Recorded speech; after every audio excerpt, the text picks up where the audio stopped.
Hello students, कैसे हो आप लोग। मेरा नाम है गौरव और आज हम लोग थोड़ा सा बात करने वाले हैं कौन से चैप्टर पर, केमिकल कोऑर्डिनेशन एंड इंटीग्रेशन। कुछ लोग हमें जानते होंगे, कुछ लोग नहीं जानते होंगे, तो मैं बता देता हूँ फिर से। गौरव मेरा नाम है और हम लोग आज पढ़ने वाले हैं chemical coordination and integration chapter. तो देखिए, सबसे पहले बात करेंगे कि इससे पहले का चैप्टर था न्यूरल कंट्रोल एंड कोऑर्डिनेशन, और वो भी हमारे ब्रेन और उसमें जो भी पार्ट सब होते थे, brain, spinal cord, CNS, PNS, ANS, ये सब आप पढ़े हो, ठीक है। तो जब वो सिस्टम था तो फिर ये केमिकल कोऑर्डिनेशन को आने का क्या जरूरत हुई है, जब न्यूरल वाला कोऑर्डिनेशन था ही। तो सबसे पहले स्टार्टिंग में जो थोड़ा सा बात किया हुआ है सिग्निफिकेंस के बारे में कि क्यों आना पड़ा केमिकल कोऑर्डिनेशन वाले चैप्टर को, इस चैप्टर को हमको क्यों पढ़ना पड़ा। तो देखिए, थोड़ा सा बात करते हैं सबसे पहले पिछले चैप्टर के बारे में। इसमें न्यूरल सिस्टम क्या करता था। तो न्यूरल सिस्टम क्या होता था, नर्व फाइबर्स होता था, बॉडी के हर एक पार्ट्स ऑर्गन्स में जाता था, पॉइंट टू पॉइंट कनेक्शन देता था, हर एक पॉइंट पर जा करके इंफॉर्मेशन पहुंचाता था, from brain to the effector organ, या तो इफेक्टर ऑर्गन से ब्रेन तक, पढ़ते हैं ना, मोटर और सेंसरी वाला ये सब बात। तो न्यूरल सिस्टम क्या करता था, पॉइंट टू पॉइंट कनेक्शन देता था, हर एक पॉइंट पर जाता था, नर्व्स उनके जाते थे।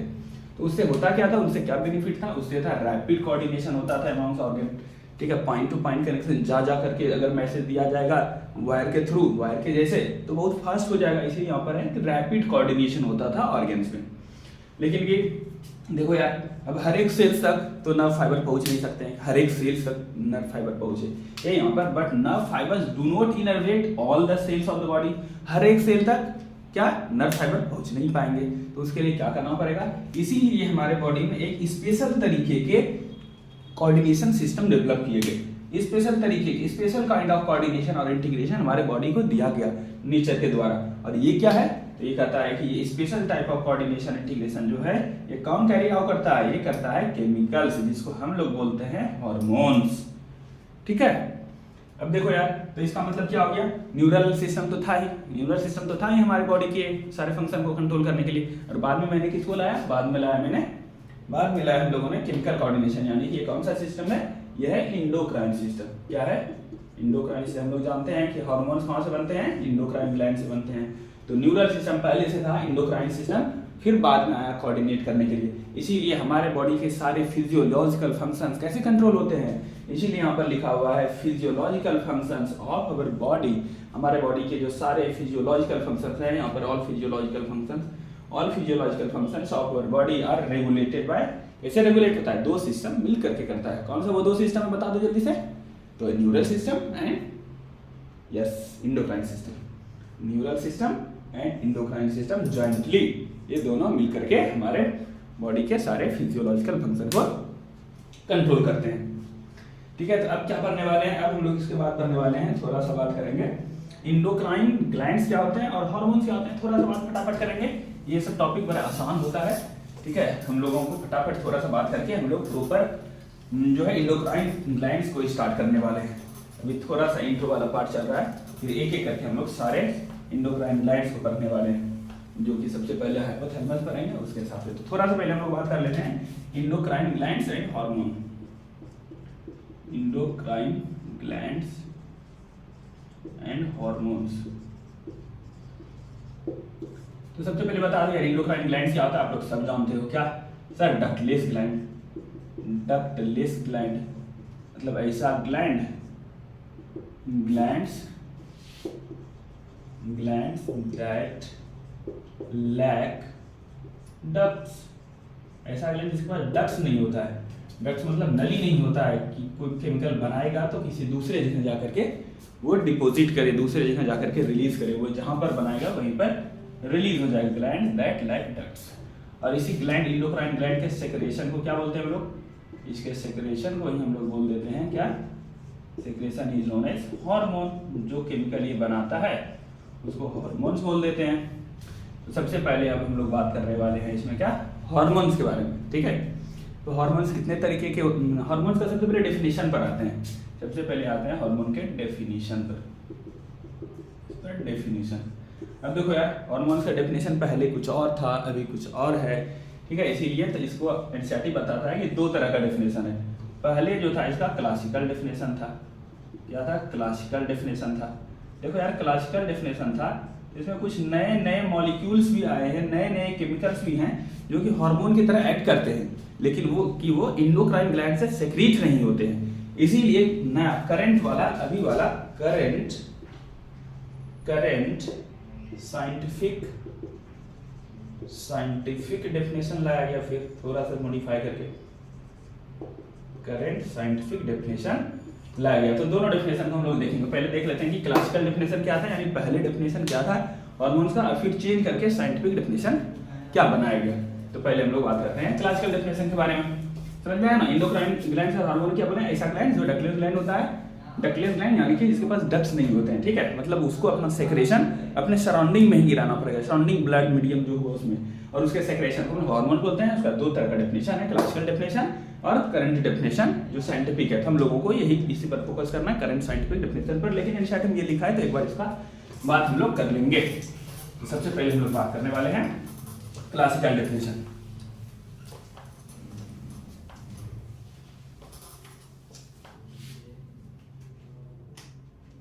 तो चलिए क्लासिकल डेफिनेशन का बात करते हैं। क्लासिकल डेफिनेशन ऑफ हॉर्मोन्स, देखो यार इसमें क्या था, ये कहता है, इनका कहना है chemicals produced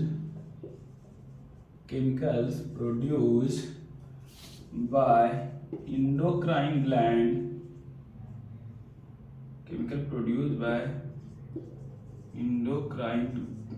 chemical produced by endocrine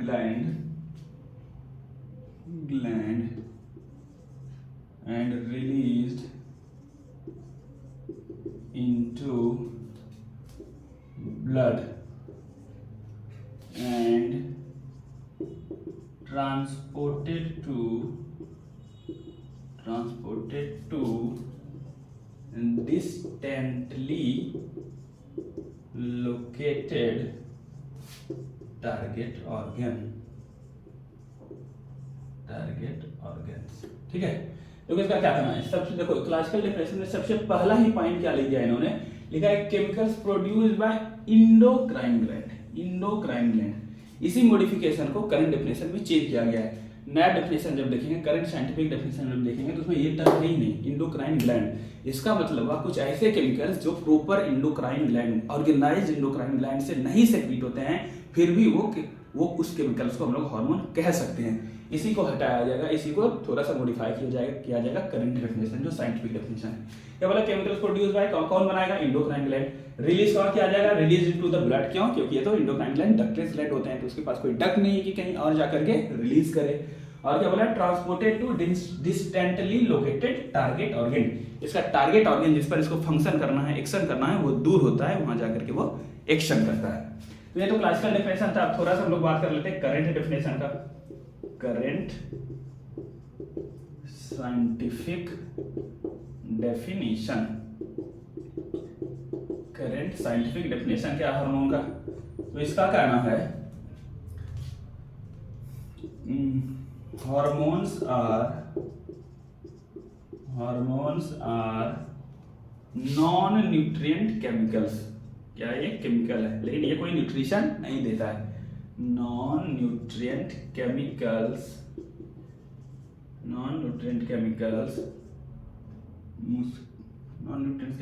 act as intercellular, ये बहुत इंपॉर्टेंट है ये पॉइंट, इंटरसेलुलर मैसेंजर। क्या बोला, तो हार्मोन्स आर, पहला पॉइंट क्या याद रखना है, नॉन न्यूट्रिएंट, ये कोई न्यूट्रिशन नहीं देता है, non nutrient chemical act as, ये पॉइंट बहुत ही स्टार मार्क भाई है, ये याद रख लो।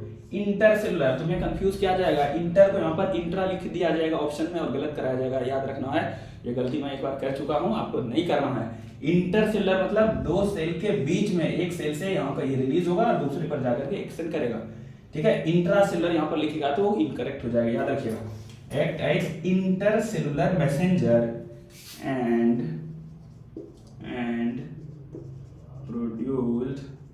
प्रोड्यूस्ड इन ट्रेस अमाउंट मतलब बहुत कम अमाउंट में, बहुत ज्यादा रिलीज नहीं होगा, ट्रेस अमाउंट्स। तो समझ में आया क्लासिकल डेफिनेशन और करंट। इसमें देखो करंट साइंटिफिक डेफिनेशन कहीं लिखा, मैंने कहीं लिखा कि बता दो कि hormones are produce by endocrine glands. ये डेफिनेशन मैंने लिखा ही नहीं कि इंडोक्राइन ग्लैंड से बनेगा तभी उसको हार्मोन्स बोलेंगे, कहीं नहीं बोला हार्मोन्स है नॉन न्यूट्रिएंट केमिकल। क्या किस तरह काम करता है, इंटरसेलुलर मैसेंजर की तरह एक सेल से दूसरे सेल मैसेज ले जाने वाला काम करता है। और ये जो प्रोड्यूस होता है ये ट्रेस अमाउंट में, बहुत कम अमाउंट में बनता है। इतना बात दिमाग में रहेगा, बता दो।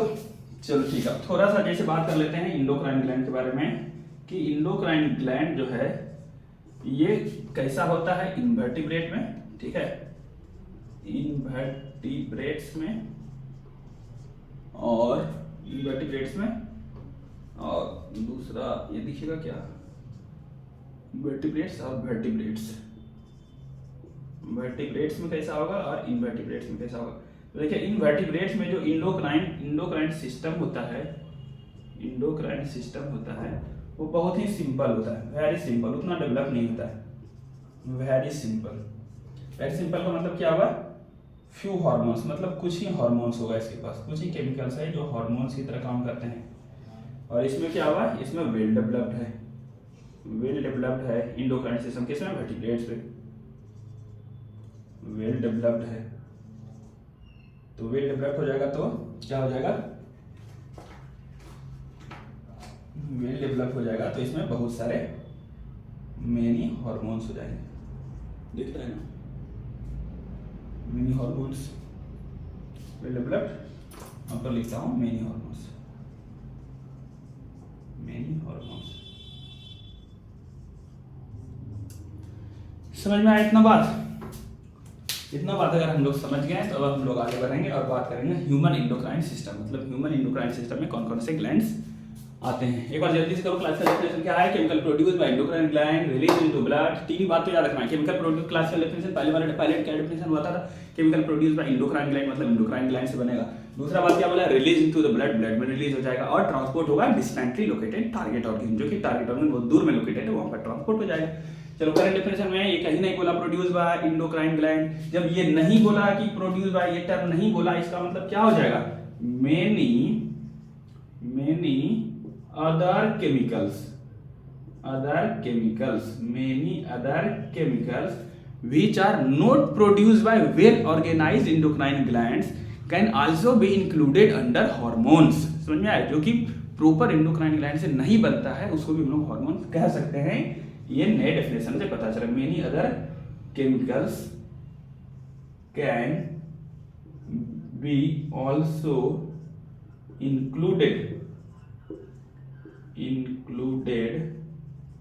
included under hormones, जो कि वेल ऑर्गेनाइज्ड इंडोक्राइन ग्लैंड से सेक्रेट नहीं होता है, वो भी केमिकल्स हो सकता है। जैसे कि इसी में बात करने वाले हैं, जैसे कि लिवर, जैसे कि किडनी, जैसे कि हार्ट, ये सबसे भी कुछ कुछ केमिकल्स रिलीज होते हैं जो कि इंटरसेलुलर मैसेंजर की तरह काम करते हैं, तो उसको भी हम लोग हार्मोन्स के अंदर इंक्लूड कर लेंगे। जैसे जीआईटी भी पढ़ा होगा, सेक्रेटिन गैस्ट्रिक इनहिबिटरी पेप्टाइडेज, तो जीआईटी को क्या हम वेल ऑर्गेनाइज्ड इंडोक्राइन सिस्टम बोलते हैं क्या, नहीं ना, फिर भी केमिकल्स रिलीज होता है जो कि इंटरसेलुलर मैसेंजर की तरह काम करता है, इसीलिए हम उसको हार्मोन्स के अंडर इंक्लूड कर सकते हैं। तो करंट डेफिनेशन क्या करता है, और बहुत सारे केमिकल्स को इंडोक्राइन ग्लैंड से जो बनता है उसको तो हार्मोन बोलेंगे ही, लेकिन और बहुत सारे केमिकल्स जो नहीं बनते हैं proper endocrine organised endocrine gland से, उसको भी हम लोग हार्मोन्स इंक्लूड कर सकते हैं। चलो अब थोड़ा सा फिर बात करने वाले हम लोग क्या, ह्यूमन इंडोक्राइन सिस्टम के बारे में। ह्यूमन इंडोक्राइन सिस्टम के बारे में हम लोग थोड़ा सा बात करेंगे।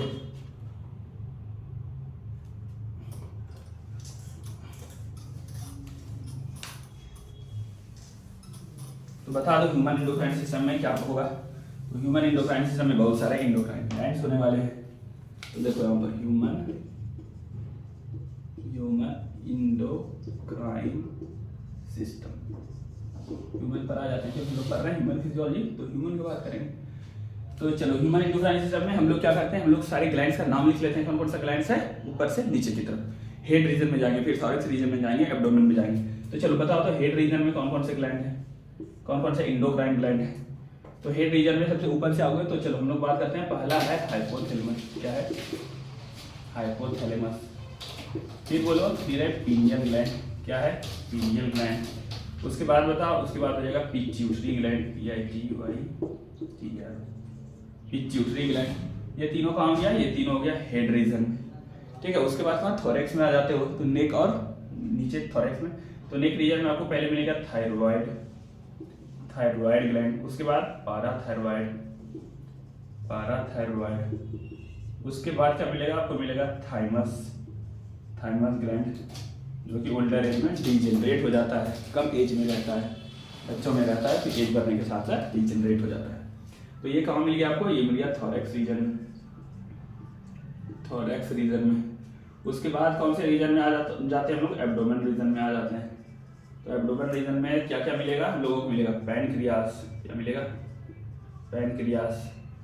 तो पैनक्रियास को अभी यहाँ इंडोक्राइन लिख रहे हैं, पैनक्रियास से कंपोजिट है ना, हेटेरोक्राइन ग्लैंड बोलते हैं, मतलब इसमें इंडोक्राइन और एक्सोक्राइन दोनों पार्ट होता है। इंडोक्राइन वाला पार्ट को बोलते हैं, यहाँ पर लिखता हूँ आइलेट ऑफ लैंगरहैंस,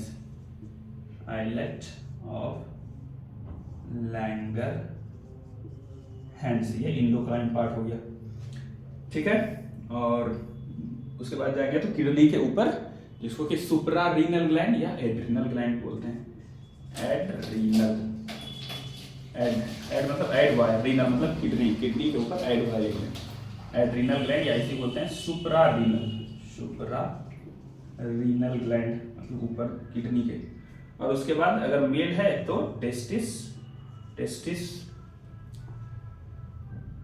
ये नहीं दिख रहा है तो चलो,